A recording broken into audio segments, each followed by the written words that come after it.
Good morning. Tommy Morris, Words of the Week Live, January 30th, 2026.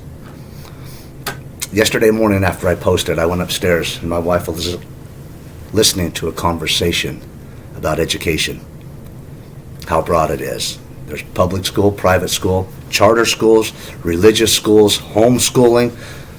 There's a broad array of options and choices that parents have for education. I immediately was quickened to this thought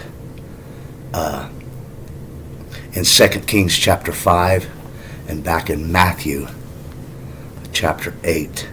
I'm going to use the word today that I used yesterday, which is arm.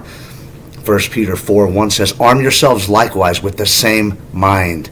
Arm yourself. I'm going to use the term that is the definition of the word arm, which is equip. If we don't equip ourselves, if we don't learn, I'm going to use that word equip. The word equip means to provide with what is needed, prepare by training and instruction. I'll read this little paragraph here. Instruction and training equip us with stability daily. To take this lightly is to err. I'm going to read that one more time. Instruction and training equip us with stability.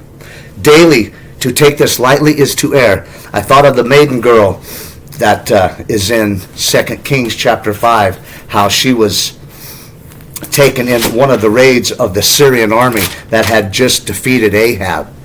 And commentators believe she was around between 9 or 10 or 11 years old. She was a young girl. And my point is, before she was taken captive, she was from the northern 10 tribes, Israel, where they had worshipped the golden calves, the golden calf up there. And but her parents decided to continue to train her up in the one God that was in Judah, that was in Jerusalem.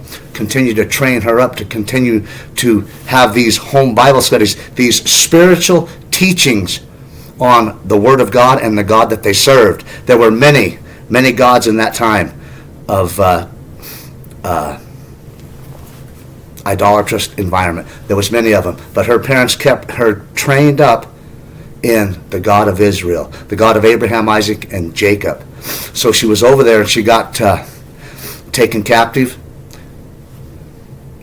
Naaman's wife, Naaman was the captain of the guard for the king of Syria, and Naaman's wife was the little girl's overseer. She worked for his wife, found out he had leprosy, and she was very bold. From what she was taught, the point is we can teach our kids at home, teach them so they are equipped to deal with things that happen. Heaven forbid this would happen to anybody, but the fact is that it did, and she was prepared. She was trained up. She had instruction to not only to preserve herself and God. When she had that kind of faith, exercised that kind of faith, the Lord stepped in like he did with Joseph and protected her, set it around her, because she was focused. She was serving God with her heart.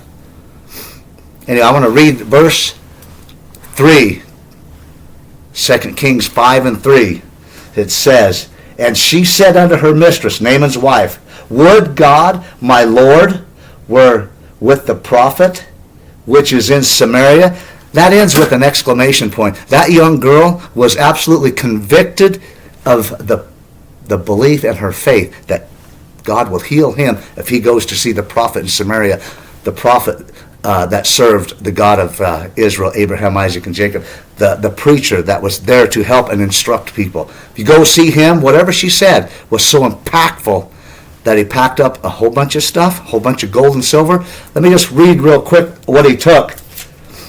And it says that he took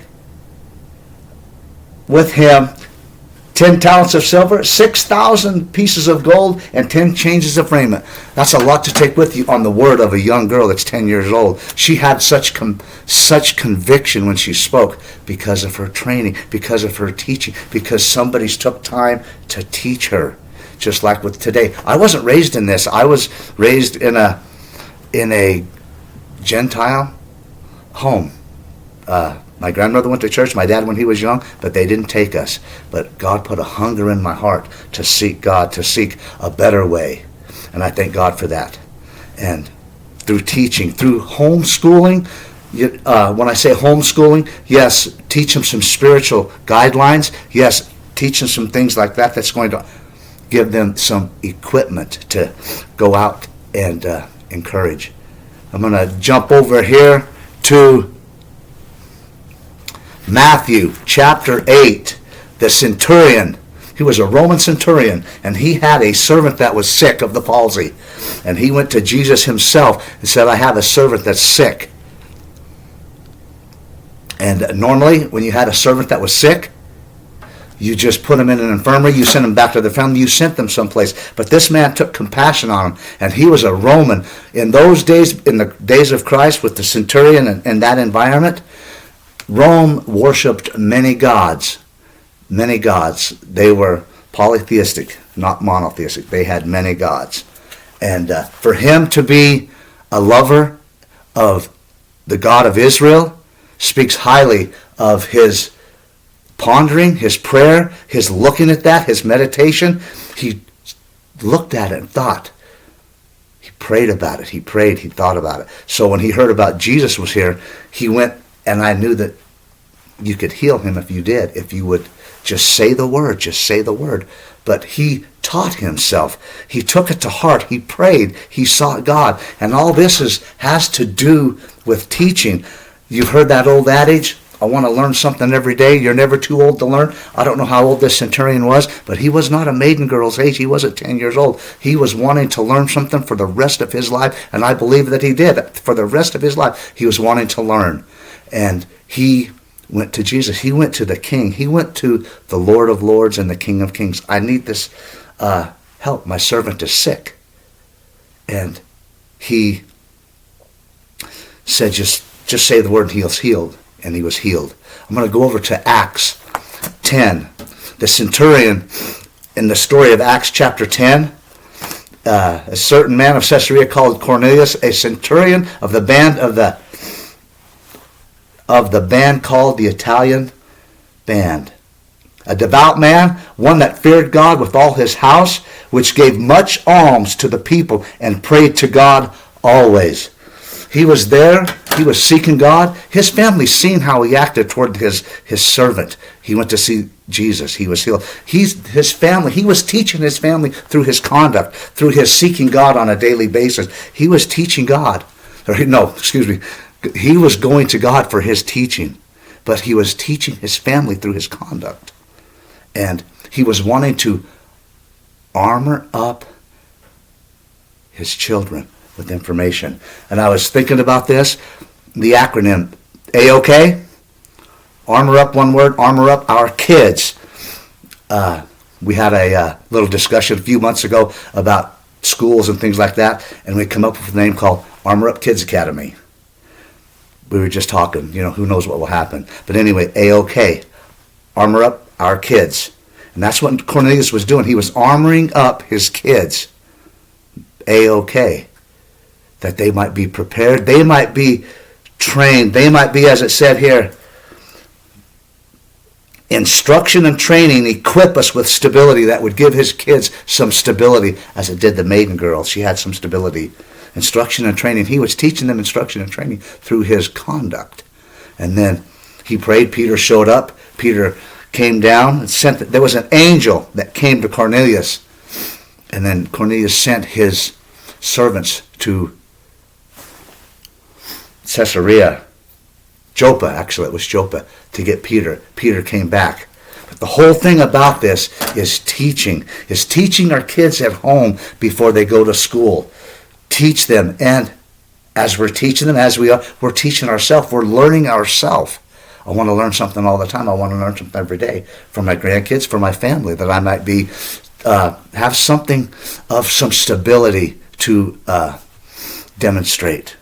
Not because of anything I've done, but because of the master that I go to for instruction, Jesus Christ. Buried in Jesus' name, raised in newness of life, repented, baptized in his name. But the centurion, just like the maiden girl, went through instruction and training, through teaching, through schooling. And through these two examples in the Bible, I'm believing, Lord God, that there might be an outpouring of the manifestation of your presence that will speak to the hearts of the entire planet, of people that are hungry, whosoever will, in Jesus' name. Lord, thank you for this day. Let this word go out and touch whoever it might, Lord, for your will. In Jesus' name, amen. Tommy Morris, Words of the Week Live. I will continue this theme coming up. Have a great day. Armor up.